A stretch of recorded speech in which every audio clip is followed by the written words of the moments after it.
Once upon a time, in a small village of Opara, nestled between wide field and rusty road, lived a 20 years old choosing. His family was poor. His father, Papa Eze, was a struggling palm wine tapper, and his mother, Mama Ineka, sold vegetable in the village market to meet ends meet. Despite their poverty, they held onto their dignity with quiet strength. But their son choosing was different. He refused to see himself as poor. One day, I will buy a big car. The whole village will need to step aside, he often told his friends while they gathered under the tree. I will build a mansion with glass wall and marble floor, he would say. His friends would laugh, some mocking him gently, others, like his quiet friend Okon, would nod along and support him. Your dreams are bigger than this village, choosing, Okon said. But remember, big dreams come with bigger work. But Choosing wasn't interested in patience. He was tired.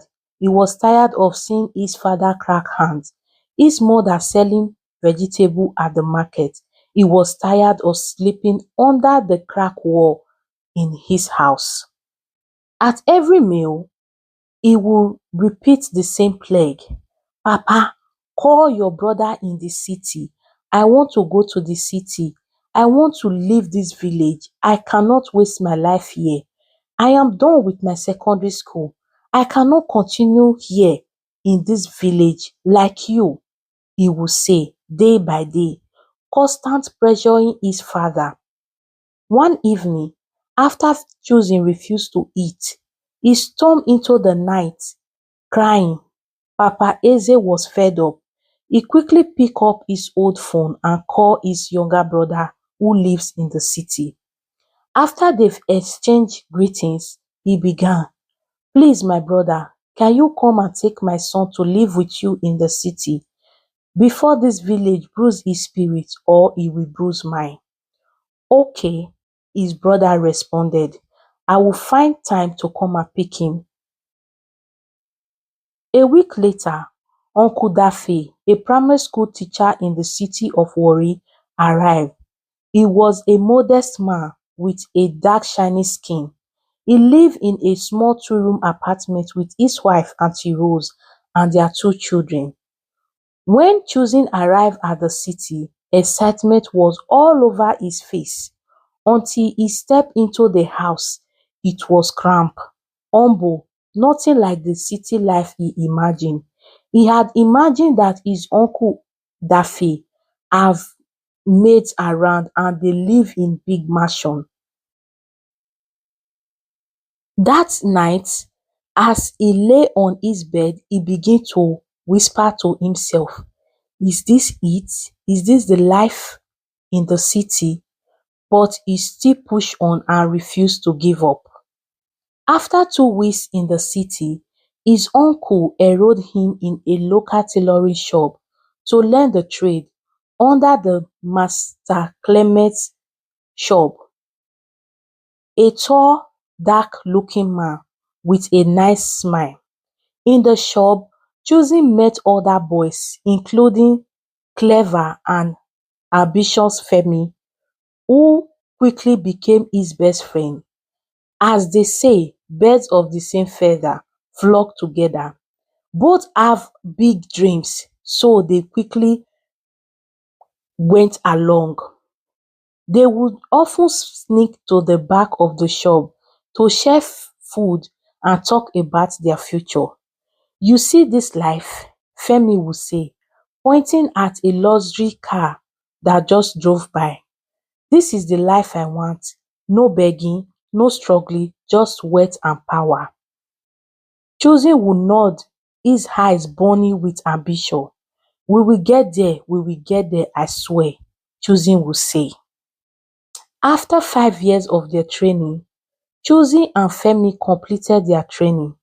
With the support of Choosing's father and uncle, a little shop was opened for him in the city. Because he was new, customers were few.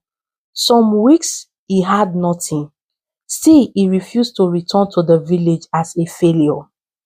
One evening, Femi invited Choosing to join him and other two of his friends for drink. That night, they spoke about everything. One of the guys raised an issue. My sister, who just got married to a pastor, now live big. She even drive a Range Rover and the pastor is building a whole estate. He said that was the seed Choosing need to be planted. That night, Choosing could not sleep as he roll and think about what the guy had said.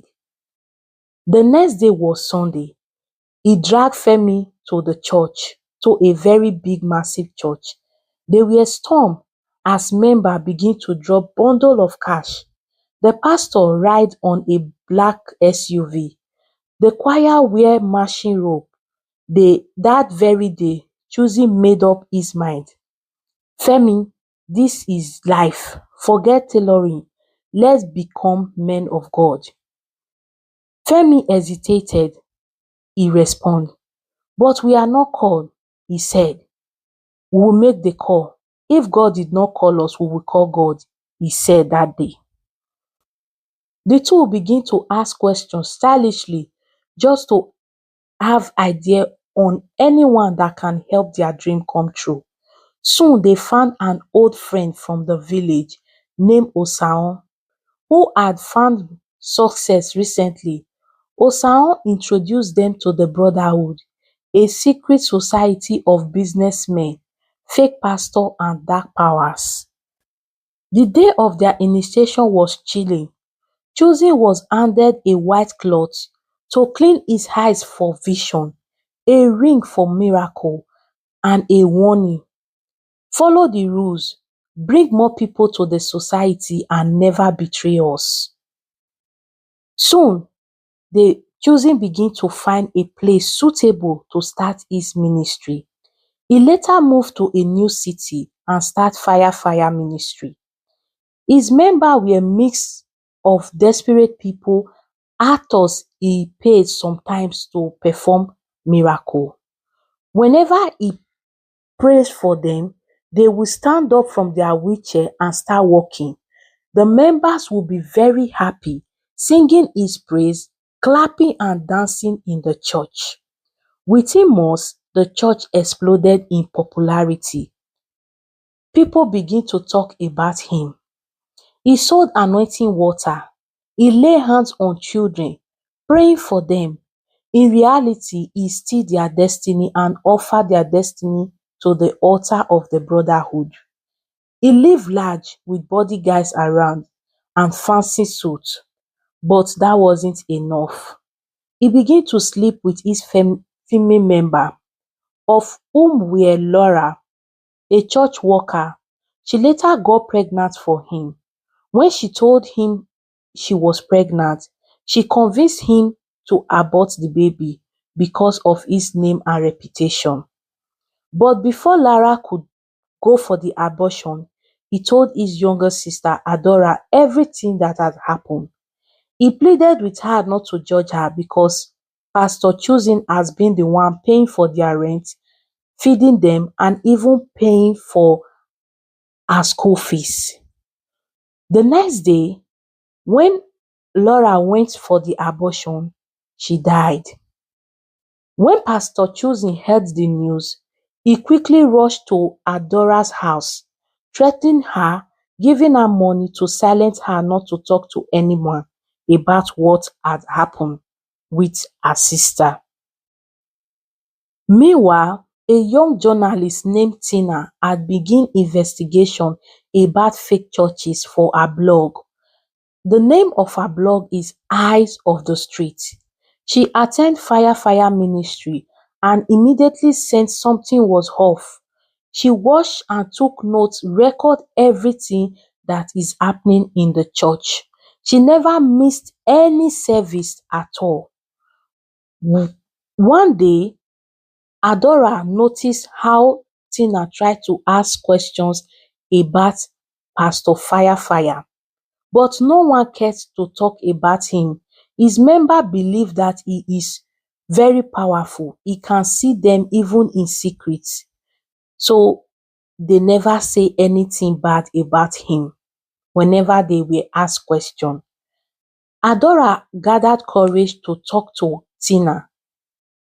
After the church service that day, she approached her. "Good evening, ma. Please, can I talk to you?" She said. "Okay, get into the car." Then Adora narrated everything that had happened with her sister. How Pastor Choosing gave her money to silence her. But that day, Tina gathered the courage that Pastor Choosing must be exposed. The two women joined forces to uncover everything around Pastor Choosing.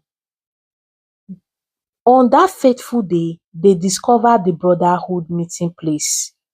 One night, while they hide in a small tree inside the compound, they met another journalist, Sade, who had also been investigating Femi, Choosing's friend. They teamed up together, gathered footage, and they contacted the police and other citizens. On a stormy night, as the Brotherhood held another meeting, the police and brave citizens stormed the compound. Many of the members were arrested. Some escaped into the night. The next day, Tina, Sade and Adora went to national television. Their footage have went viral. People across the country wept, raged and began asking questions about their churches. Back in Okpara village, Papa Eze and Mama Nneka heard the news. The house was silent. Mama wept so much that day. "God, why? Why have you given me a son that will bring shame to my name in this village? You know how I have been managing myself, and now the shame," she said. Papa tried to console her. "We raised him in a right way, but he has chosen another path," he said. Choosing was thrown into prison. Now there was no more worshipper, no camera, no lights, no stage miracle, only silence that was around. Days turned into weeks turned into months. He never spoke to anyone. Instead, his memory hurt him. The face of Lara, his mother's tears, the father's voice, the dream he had twisted into weapons. He began to write book. Not some Simon this time, but confession of pain, regret and of truth. 10 years later, a small book titled Born to Raise hit the shelf. It was written by Choosing. In it, he wrote not as a prophet, but as a broken man. "I wanted to be more than what I was, but in chasing glory without God, I became a God without glory. If this book does one thing, let it teach someone that peace is greater than power." As his father read every page of the book, the mother sat quietly, still crying. And in the city, Tina and Adora, now sister in purpose, mail a copy to every secondary school in the country. The morals of the story is we should be contented. Choosing hard dream, which is good, but lack patience and integrity. Greed burn everything he touch. In his hunger for wealth, his soul was consumed, his friendship and his family's name. Not all miracles are divine. People must be vigilant about where they go to worship God. Even wolves can wear priestly robes. Parents can guide children, but they cannot control their fate. Papa Eze and his mother gave their best, but some paths are chosen, not forced. The story is a reminder that we should be very vigilant, prayerful in wherever we go to serve God, because not all that call Father, Father are really called by God.